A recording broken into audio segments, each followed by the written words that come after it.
Bonjour, très chers téléspectateurs, chers auditeurs, les gens qui nous suivent de partout, même chers internautes. Voilà, je suis votre médecin, docteur Marmot, je suis sexologue, médecin directeur de la top clinique sexologie, à l'IMT Premieri et en Binza Delvaux Météo, Binza Delvaux, sur route Matadi. Donc, au courant de l'émission, je vais vous donner nos différentes adresses avec précision, hein, même nos numéros de téléphone. Le numéro qui est là, qui est affiché, c'est mon numéro WhatsApp. Vous pouvez poser des questions durant toute l'émission. Donc, voilà. Aujourd'hui, je voudrais bien vous parler de la grossesse et de la sexualité. La grossesse et la sexualité. Il y a beaucoup de gens qui me posent des questions pendant que je tourne l'émission la nuit, qui parlent vraiment de la sexualité, des problèmes qui ont vraiment trait avec la sexualité et tout. Là, c'est la nuit. Mais la journée, on aime bien parler d'une sexualité qui est éducative pour l'ensemble de la population, pour qu'il n'y ait pas des malentendus, des faux enseignements qui bat record à travers l'opinion.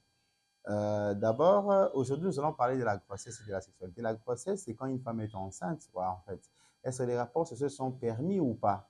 Quels sont les avantages qu'une femme peut éprouver pendant sa grossesse quand cette femme a une vie sexuelle active? Ou soit, quels sont les inconvénients qui peuvent survenir quand une femme est abstinente, quand elle est enceinte et qu'elle ne fait pas de rapports sexuels?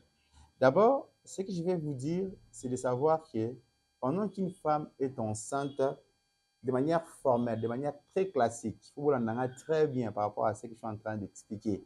Parce que mes émissions pendant la journée, j'aime bien beaucoup plus les faire en français.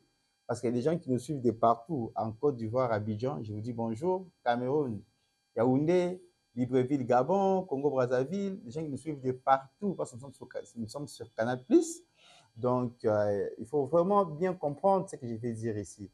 Il faut bien me suivre du début jusqu'à la fin et non prendre un paragraphe ou soit une parenthèse et faire de ce que je vais dire la vérité absolue. Il faut faire très attention parce que la santé n'a pas de prix.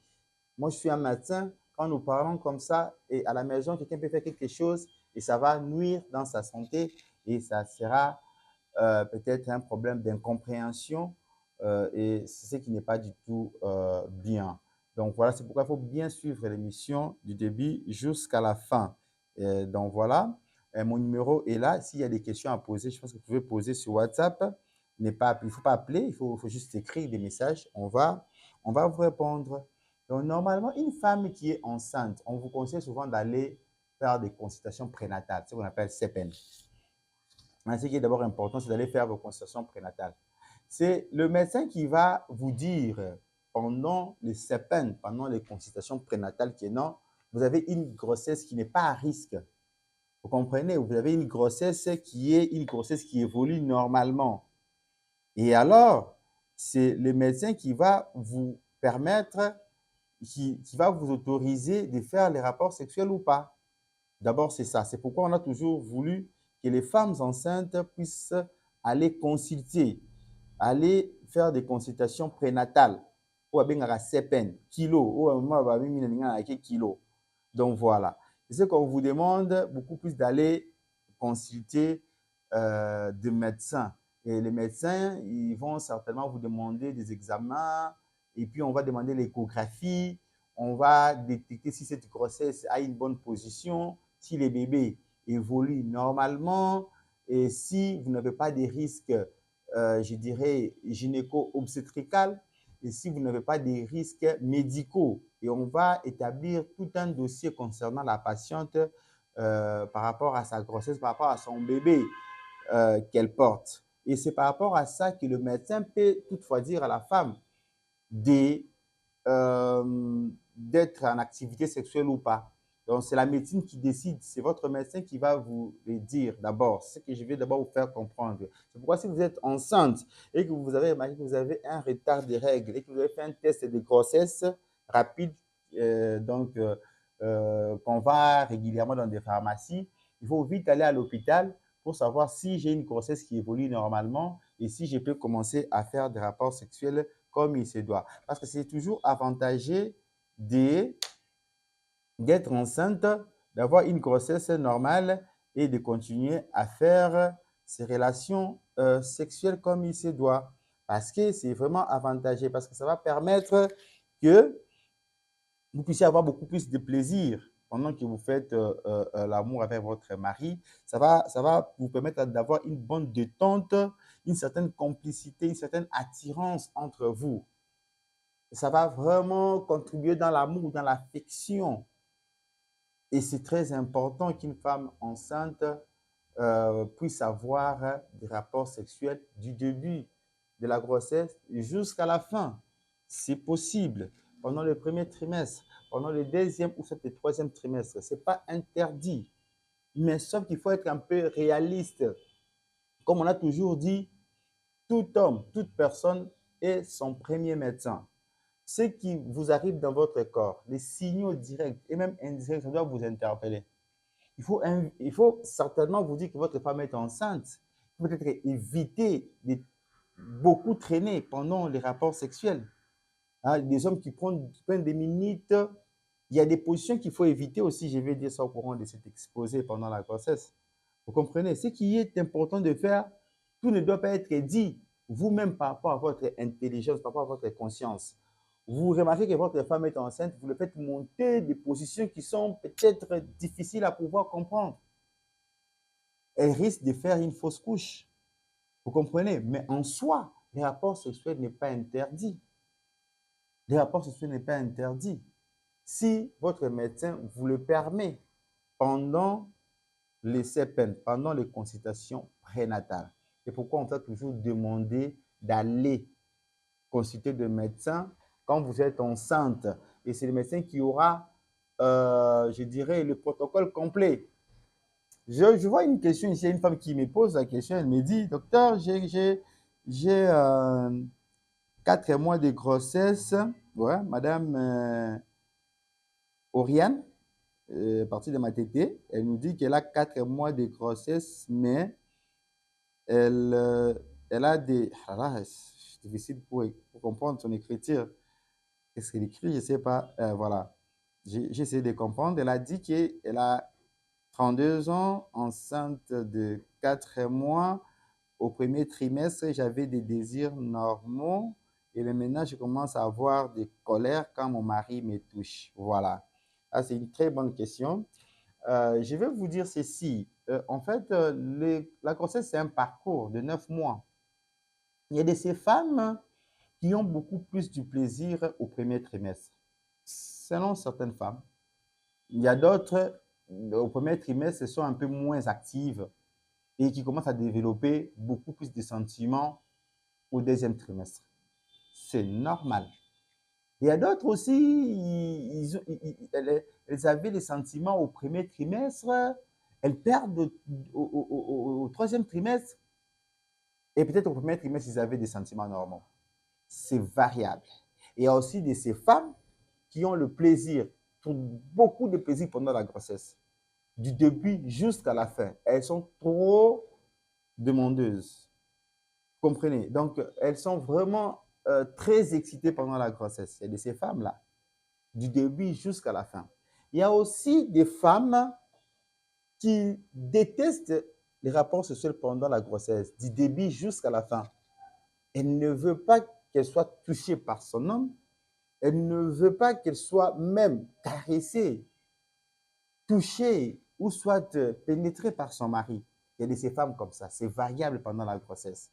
C'est pourquoi il est difficile de prendre des décisions majeures ou des décisions colériques, d'avoir un comportement inadéquat pendant, pendant la période de grossesse. C'est irresponsable parce que la priorité, c'est les bébés. La priorité, c'est les bébés. Vous pouvez vous priver d'un certain nombre de plaisirs si votre médecin vous le permet. Vous comprenez? Vous pouvez proscrire un certain nombre d'habitudes, des rapports sexuels un peu trop, qui durent longtemps, qui prennent du temps, des habitudes comme la fellation, les cunnilingus. Ce sont des histoires qu'il faudra beaucoup plus éviter pendant la grossesse. Il faut faire des rapports de manière classique, de manière un peu trop responsable. Vous comprenez un peu? Donc, c'est-à-dire la femme, elle est variable. Il y a des femmes-là qui perdent tout le plaisir pendant la grossesse, début jusqu'à la fin. Il a perdu tout plaisir. Il ne veut pas sentir son homme. Il n'aime même pas voir son homme, même pas nu. C'est dégoûtant chez certaines femmes. Et il y a aussi ces femmes, pendant la grossesse, suite à des hormones, ce sont des hormones qui sont sécrétées. Il y a des hormones qui sont sécrétées qui changent le parcours hormonal physiologique normal d'une femme. Il y a des perturbations. Donc, il y a des femmes qui sécrètent des hormones en excès, d'autres de manière normale, d'autres de manière carentielle. C'est pourquoi, pendant ces 9 mois, il faut avoir une habitude, je dirais, réfléchie. Il faut être préparé à tout observer, à ne rien laisser au hasard. Pour des couples qui sont responsables, nous, en tant que sexologues, nous, ce que nous recommandons beaucoup plus aux couples, c'est les dialogues. Il faut être en intimité. Il faut mettre la grossesse, l'enfant qui est votre futur, au centre de vos intérêts égoïstes sexuels. Vous comprenez? Tout en disant que les rapports sexuels ne sont pas interdits de manière d'abord formelle. Mais s'il y a des soucis, si votre gynécologue, votre obstétricien, votre médecin vous dit que non, pendant ce temps, par rapport à ce qu'on a vu à l'échographie, suite à la position, suite à l'évolution de la grossesse, il est strictement interdit de faire des rapports sexuels. Il faut obéir à ce que le médecin a dit. Parce que le médecin va vous dire ce que moi, je suis ici à la télé que je ne vous vois pas. Ce que je ne vois pas. Moi, je vous donne juste des informations et j'essaye de ne pas vous mettre dans la tête tout ce qui s'est dit chez tout le monde dans la rue, qui oh non, une femme enceinte ne peut pas faire l'amour. Non, qui vous dit ça? Ou une femme enceinte doit faire 3 fois l'amour par semaine. Non, c'est faux. Vous comprenez, il n'y a pas de fréquence bien adaptée pour dire qu'une femme enceinte, à la limite, elle doit faire 2 fois ou 3 fois les rapports. Non. Il y a de ces femmes enceintes qui font l'amour tous les jours. Ce n'est pas un problème. Il y a de ces femmes enceintes, pendant qu'elles sont enceintes, elles ont trop envie de leur mari. Peut-être que vous allez voir une femme comme ça qui évolue au premier trimestre, il n'avait pas envie. Au deuxième trimestre, il a beaucoup d'envie. Et au troisième trimestre, il perd d'envie. Et d'autres qui ont des envies du début jusqu'à la fin. Et d'autres aussi qui n'ont pas d'envie du début jusqu'à la fin. C'est après avoir accouché. Et après avoir accouché, qu'il faut maintenant attendre le retour de couche, comme on appelle des retours de couche, c'est-à-dire règle les ongles. Et voilà, c'est en ce moment-là que vous puissiez peut-être remettre votre état initial sexuel en examen pour dire que non, j'ai changé ou je n'ai pas changé. Vous comprenez un peu? Parce qu'il y a des grossesses qui ont changé l'aspect excitant de certaines femmes. Il y a ces grossesses qui ont changé la sexualité de pas mal de couples. Vous comprenez? Et il y a aussi ces hommes qui sont beaucoup plus excités quand leurs femmes sont enceintes. Il faut l'admettre. Il y a aussi de ces hommes, il y a de ces hommes aussi qui n'arrivent pas à toucher une femme qui est enceinte. Ils ont cette phobie-là de voir une femme avec un gros ventre. Vous imaginez un homme qui est trop excité pendant que la femme est enceinte et une femme qui est moins excitée, qui dégoûte son homme pendant qu'elle est enceinte. Vous savez, c'est un couple qui est contradictoire pendant la grossesse. Mais c'est pendant ce temps-là qu'on peut détecter votre maturité. Parce qu'en ce moment-là, c'est l'enfant qui est au centre de vos intérêts. Vous comprenez? Des couples matures doivent communiquer, ils doivent échanger. Ils ne doivent pas être égoïstes. Ils ne doivent pas voir leur intérêt sexuel en avant. Parce que le sexe, ce n'est pas un besoin.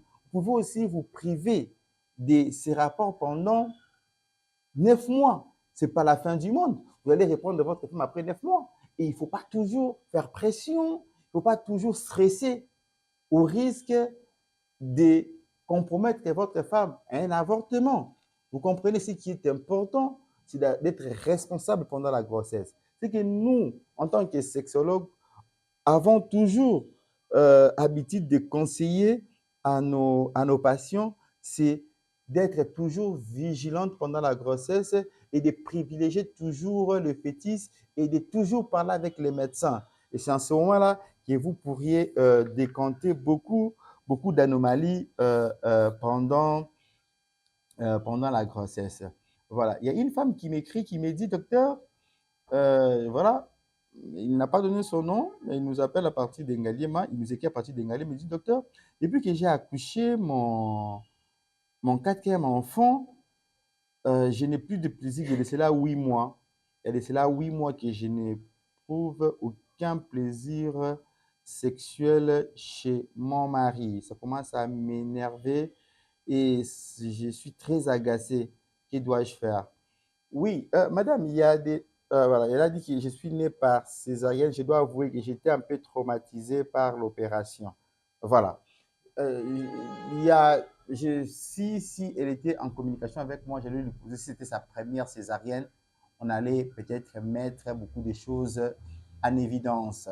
Ce que je vais dire, il y a de ces femmes, par rapport à tout ce qui se passe pendant l'accouchement, par rapport au traumatisme, il y a des femmes qui sont transfusées pendant la césarienne, il y a de ces femmes qui connaissent beaucoup des problèmes tout autour de l'accouchement et qui peuvent aussi influencer leur sexualité.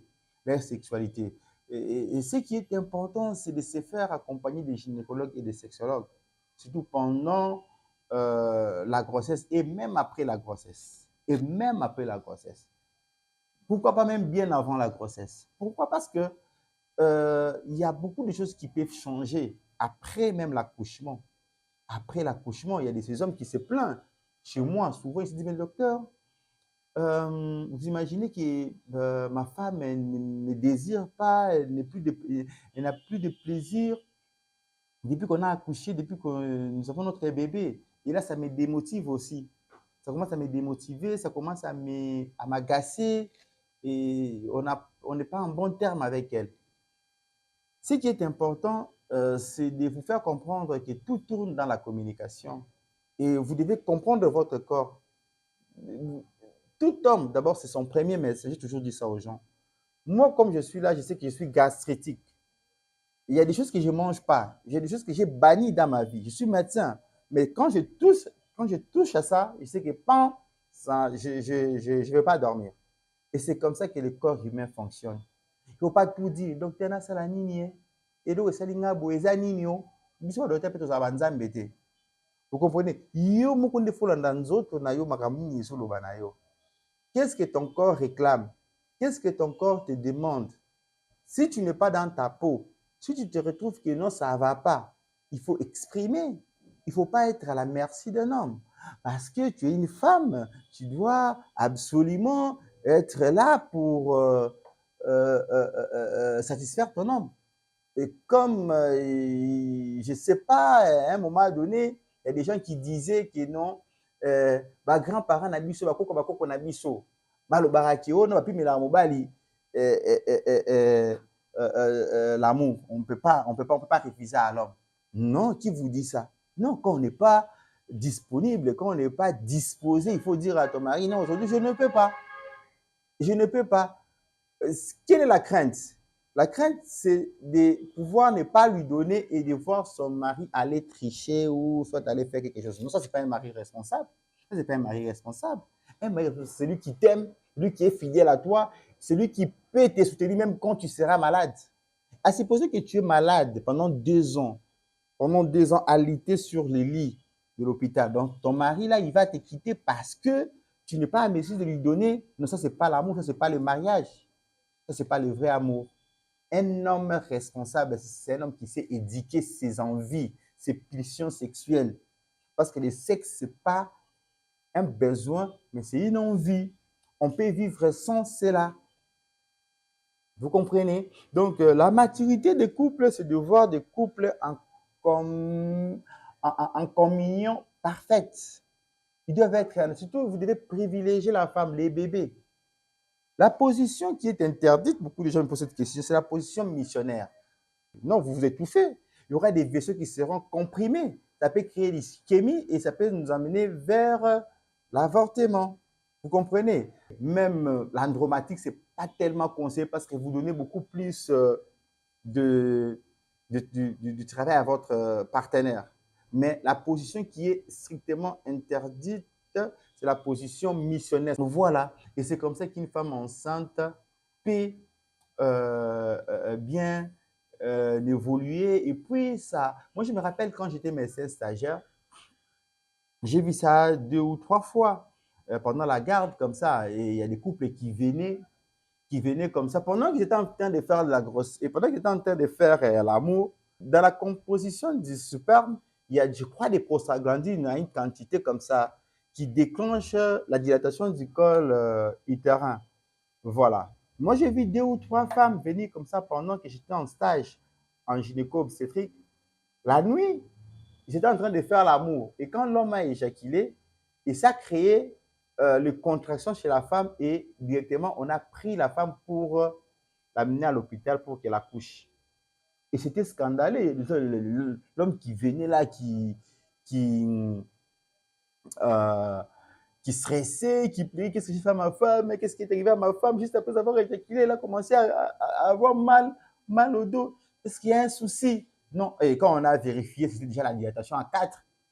Et je me rappelle, j'étais médecin stagiaire, c'est mon médecin titulaire qui m'avait dit d'aller faire le toucher. Et quand on a fait les touchés, on a remarqué que la femme là avait déjà 4 cm de dilatation. Et la grossesse était à terme. Et toutes ces femmes-là que moi, j'ai vues, ils ont accouché de manière paisible. Il n'y avait même pas de complications, on n'était même pas obligé de mettre des perfusions et tout, ou bien de mettre certaines inductions pour faciliter la dilatation chez ces femmes. Non, ce sont des femmes qui ont accouché sans épisiotomie. Parce que déjà, le sperme en soi, par rapport à sa composition, il y a des substances qui sont à l'intérieur qui peuvent déclencher déjà la contraction pendant que la grossesse est à terme. Vous comprenez? Donc voilà, c'est ça ce qu'on appelle la sexualité responsable. C'est-à-dire une femme à terme, c'est-à-dire l'homme a permis qu'il y ait déclenchement naturel du travail. Le travail, c'est-à-dire quand la femme est là pour qu'elle commence des contractions, quoi, voilà. Pour que la dilatation arrive à 10, pour que l'enfant sorte. Donc, on a besoin qu'il y ait une bonne dilatation cervicale. Sinon, il y aura des anomalies du col. Et aussi, il faudra l'avouer qu'il y a des femmes qui sont habiles, des femmes qui sont dynamiques, destinées à faire l'amour pendant qu'elles sont grosses, pendant qu'elles sont enceintes et qu'elles ne font pas, ça peut créer aussi beaucoup d'ennuis. Ça peut créer beaucoup de problèmes du point de vue sexologique. Vous imaginez une femme qui est là, qui est seule, et son mari qui a voyagé, une femme qui est restée enceinte, elle a des envies. Nous avons constaté des femmes comme ça. Elles sont stressées, elles sont frustrées et elles sont immobiles. Et je me rappelle, j'avais une patiente qui est venue me consulter à son 6e mois de grossesse, stressée, déprimée parce que elle avait trop envie de son mari au point où elle a essayé de faire des masturbations, ça n'allait pas, ça ne marchait pas, ça commençait à l'énerver. Et cette femme a connu une fausse couche. Elle a connu une fausse couche au 7e mois. Vous imaginez? Donc, c'est pour vous dire que aussi, il y a de ces femmes qui réclament beaucoup plus de rapports sexuels pendant la grossesse. Donc, chacun a son cas, chacun a son corps et chacun a sa grossesse. Et chaque grossesse a son âge. Il y a des grossesses qui ont 4 mois, il y a des grossesses qui ont 6 mois, et il y a des fluctuations qui peuvent survenir à n'importe quel mois de la grossesse. Donc, ne prenez pas des paroles qu'on jette comme ça dans des réseaux sociaux, chez des personnes qu'on ne connaît pas, si ce sont des coachs, si ce sont des qui, et non, pendant la grossesse, vous devez faire ça, vous devez faire ça. Non. Vous devez prêter attention à votre médecin pendant les CPN. Vous devez poser des questions parce que c'est votre médecin qui a votre dossier complet, celui qui a vos antécédents, celui qui a votre dossier médical. Donc, vous qui êtes là, qui avez 4 mois de grossesse, qui ne partez pas faire des CPN, c'est un danger. Il y a des grossesses à risque. Vous imaginez, vous avez 40 ans, vous avez une grossesse, votre première grossesse, ce sont des grossesses à risque. Des enfants à s'y poser. Il arrive que des mineurs soient enceintes. On ne le souhaite pas. Parce que d'abord, interdit dans la loi de sortir avec une mineure. Aujourd'hui, je salue notre gouvernement qui a pris des décisions qui sont des décisions vraiment motivantes pour l'émancipation de la femme. De permettre à ce que les enfants mineurs enceintes de fréquenter l'école. C'est une bonne décision. Il y a beaucoup de gens qui vont poser cette question, mais pourquoi, que dites-vous? Vous, les sexologues, nous ne sommes pas des blancs et tout. Moi, je dis aux gens, non, c'est une bonne décision. Une fille qui est enceinte, il faut d'abord chercher la personne qui l'a enceintée. C'est lui d'abord. Lui, il est là en train de faire, je ne sais pas quoi, il échappe d'abord aux juridictions du pays. Et puis, c'est la fille qui doit être condamnée 2 fois. Elle est d'abord enceinte, et puis de Dieu, vous l'interdisez d'aller être éduquée à l'école. Non, ce n'est pas normal. Moi, je pense que c'est une bonne décision, et c'est comme ça que nous devons promouvoir le développement et l'émancipation et la liberté de la femme. Et c'est pas, il ne faut pas avoir des pensées archaïques, authentiques, du genre que nous sommes des noirs, les histoires des blancs. Quelles sont les histoires des blancs que vous voulez amener ici au Congo? Ça ne marche pas. Et j'ai suivi des débats par-ci, par-là. Où est-ce que les La grossesse n'a jamais été une honte. Hein? Ah ben, ici, moi, on en a eu. Non, ben, c'est un incident. Il y a de ces couples-là qui sont mariés, qui ont des grossesses non voulues, qui regrettent. Il y a des femmes mariées, des couples qui avortent. La grossesse n'a pas été programmée. Vous comprenez? Tout comme nous ne pouvons pas encourager, nous n'applaudissons pas des enfants mineurs qui sont enceintes. C'est ce qui est arrivé. On a vu ça, c'est un fait réel. Mais que devez-vous faire de cet enfant-là? Vous devez l'enfermer à la maison pour ne pas aller suivre les cours? Non, là, c'est être encore méchant. Moi, je pense que ce sont des choses qu'il faut vraiment encourager. J'ai suivi les ministres de l'Information. Vraiment, il s'est bien défendu par rapport à des choses que certains profanes racontent qui n'ont ni tête ni pied. Donc, voilà. Ce que je vais vous dire, la grossesse, ce n'est pas la fin du monde. La grossesse, ce n'est pas quelque chose d'handicap. Derrière, ça doit être vraiment très, très protégé et être bien suivi, être bien éduqué pour qu'il n'y ait pas beaucoup plus de contradictions. Donc, docteur, voilà, je suis une femme mariée, mère de 4 enfants, mais je suis enceinte de 3 mois. Mon mari me demande trop. Moi aussi, j'ai envie, mais ces envies me dépassent parce que je n'en peux plus. Voilà. Voilà. Une question très, très importante. C'est ce que je viens de dire ici, que chaque couple a sa spécificité. Chaque couple a ses particularités.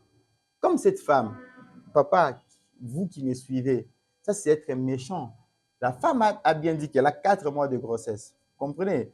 Pourquoi comme d'accord matin liboumou? Yo ba envie de qui makasi. Vous comprenez? Maman peut ba envie ezali, aso se pela nango pe. Hein? C'est ce que la femme vient de me dire par son message, je ne sais pas si je me trompe. Il peut ba envie ezali, mais il y a yo le qui mingi. Non papa. Non, dis-moi mon ndambu. Yo ki la maman, ce qui opère de moi dans na kati. Yo ko sepela, ta conscience na yo ko sepela. Yo sepela te. Vous comprenez? Yo sepela te. C'est pourquoi il faut dialoguer. Il faut échanger. Si vous deux, vous n'arrivez pas à prendre des décisions responsables, il y a des parents qui sont là. Il y a des docteurs qui sont là. Il y a votre médecin qui est là, qui peut trancher. Vous comprenez, qui peut trancher. Hein? Parce que c'est vraiment absurde de voir un homme qui n'arrive pas à contenir ses pulsions. Oh non, j'ai entendu un adage ghanéen qui dit qu'un pénis en érection n'a pas des conseils. C'est quoi là? Non, non, c'est faux. C'est faux. Un homme avec grand âge, et c'est lui-là qui est capable de se contenir, même quand sa femme est en voyage pendant 3 mois. Même si sa femme est malade, il y a des choses qui peuvent nous arriver dans la vie qui ne peuvent pas emporter la raison, la dignité. Vous comprenez? La fidélité. Vous ne pouvez pas tricher parce que votre femme est malade. Alors, si elle devenait alors paralysée pendant 3 ans, c'est-à-dire la porte sera ouverte à l'impudicité, à l'infidélité. Ce sont des choses qu'il faut déconseiller. Un homme, c'est celui qui fait travailler son cerveau, c'est celui qui protège sa famille, sa femme. Et j'ai dit aussi, les femmes, vous aussi, quand vous êtes enceinte, c'est bénéfique pour vous d'avoir une certaine mobilité du point de vue rapport sexuel. Ne les évitez pas par peur. Il n'y a aucune peur, il n'y a aucun danger, j'ai dit ici, pour une femme qui est enceinte de faire des rapports sexuels du début. Même les jours où il part accoucher, je vous ai donné des exemples ici, des faits réels, des couples qui se sont amenés à l'hôpital pendant qu'ils étaient en train de faire l'amour. Quand l'homme a éjaculé, et en ce moment-là, ça a créé la dilatation. Vous imaginez, donc c'est quelque chose de bien, pouvoir faire des rapports sexuels. Et aussi, il y a un détail que je dois ajouter, il y a ces hommes qui ont des gros corps, donc il faut vraiment souvent éviter de faire des mouvements, faire des positions qui vont toucher le col utérin. Voilà, il faut éviter une pénétration profonde. Et là, il faudra noter ça. Déjà par rapport à votre propre intelligence, par rapport à votre propre conscience, j'essaie que ça peut déjà vous dire quelque chose. On ne doit pas tout vous dire. Ici, c'est la télé. Il y a le temps qui est limité. Vous comprenez? Mais déjà, par rapport à votre constitution, si vous avez un pénis qui est petit, qui est court, tant mieux. Vous vous dites que non, moi, je ne suis pas trop costaud. Bah, même si j'ai enfoncé, bah, ça ne veut rien dire. Tant mieux. D'ailleurs, en passant, j'allais vous dire que nous sommes une clinique sexuelle. Hein. Nous traitons toutes les maladies qui ont trait avec la sexualité. Les gens qui souffrent d'éjaculation précoce, faiblesse sexuelle, les gens qui veulent aussi allonger, agrandir leur appareil génital, c'est possible de venir le faire chez nous. Nous avons des adresses qui sont là sur la bande passante. Mon numéro WhatsApp privé, il est là. Vous pouvez m'écrire en privé. Donc voilà. Et c'est pour vous dire aussi que non, tout le monde, nous, ce que nous voulons faire, nous voulons être une église au milieu du village, comme on a toujours dit. Nous voulons protéger les couples, nous voulons protéger la femme, nous voulons protéger les bébés et l'homme aussi, parce qu'il y a de ces hommes aussi. Maman, non, comme faible sexuellement, pamba, son auto puis il est trop. Au yebi que le comment on te péquissi au ça la rapport sexuel, le bi qu'on a apte, nous autres puis la mbad na yo sexe. Ce n'est pas aussi bien, ce n'est pas l'honnêteté sexuelle. Hein, il faut être honnête même sexuellement. Tu sais que je suis en train de tromper, je ne suis pas malade, j'ai pas mal au dos. Mais comme toi, tu es enceinte, donc tu es devenue comme une reine. Mais attention, il y a de ces femmes enceintes qui partent travailler. Moi, je connais, je salue ma pasteur, maman Sylvie Kankou. Je l'ai vu travailler à 8 mois de grossesse, vous imaginez. Épuisée. 9 mois, voire même. Il y a de ces femmes, hein. Je connais une amie aussi avec qui on travaillait quelque part. Elle était enceinte de 9 mois. Médecin, enceinte de 9 mois, elle venait faire la garde. Et c'est comme ça qu'elle a accouché même par voie basse, sans épisio. C'était une femme qui était courageuse, qui était dynamique. Et ce sont ces femmes-là qui accouchent facilement. Et c'est pourquoi je vous dis là où vous êtes, peut-être que vous me suivez sur votre canapé, peut-être allongé, peut-être enceinte, mettez-vous debout. Faites des travaux qui sont facilement, je dirais, faisables. Balayez, faites les lits normaux, préparez, faites de tout. Et c'est comme ça que vous allez bien accoucher.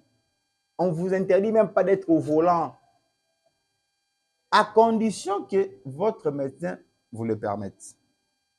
Là, je dois bien mentionner. Si vous avez une grossesse à risque, les médecins, ils ont souvent l'habitude de dire, hein, ben, écoutez, vous ne pouvez pas faire des rapports sexuels, pas de ça, pas de ça, pas de ça. Mais si votre médecin ne vous interdit rien, moi j'ai vu des femmes enceintes conduire à 7 mois.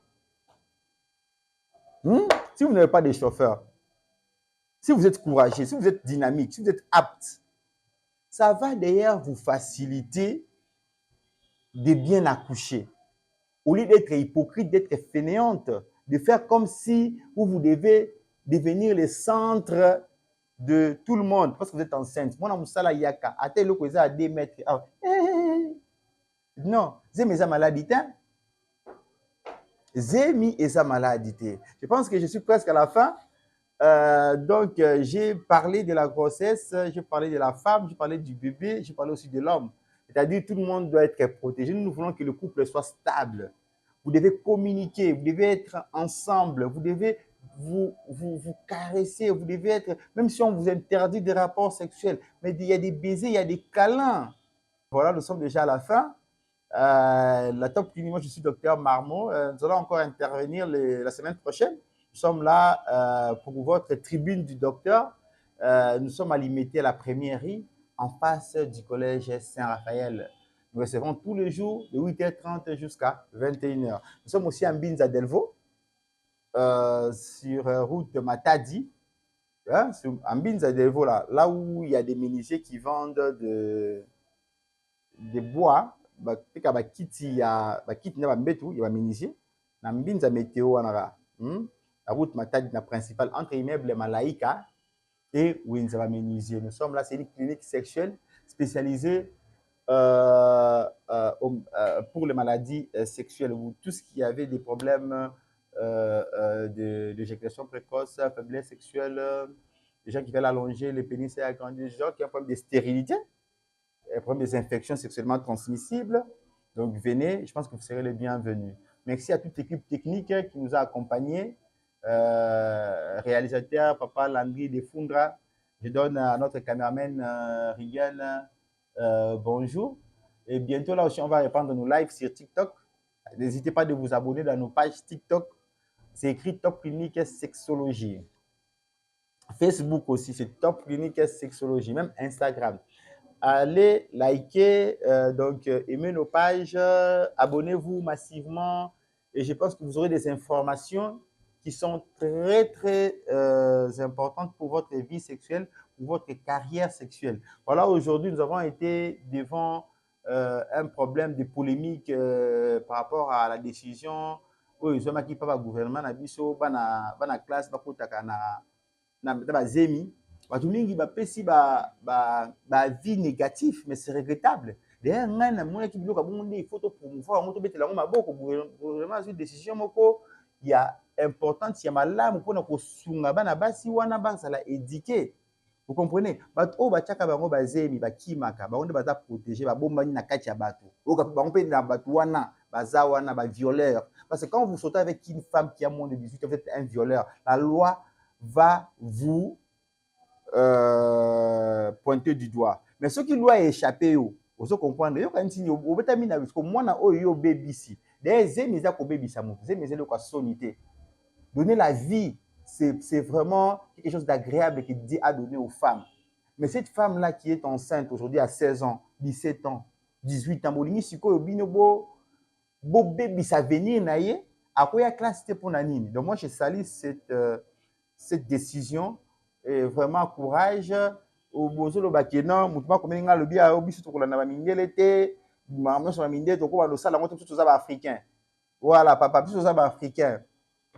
Téléphone au sale les ayo avion mataka na ebi soko mataka avion ou pas avion mataka yom to sala yango ordinateur au sala la na bureau yom to sala yango compte Facebook oza nango yom to sala yango papa botika mindele kimia mindele nde bapesaka biso nzela nzambe asala mokili bongo. Il y a des décideurs et il y a des exécutants. La sélection naturelle, le plus fort domine les faibles. Donc voilà, c'est pourquoi je voulais finir cette émission par ces messages pour vous dire que la Top Clinique, elle est là, une clinique spécialisée en sexualité. Merci, à très bientôt. C'était votre docteur Marmot, le sexologue clinicien du pays. Bye.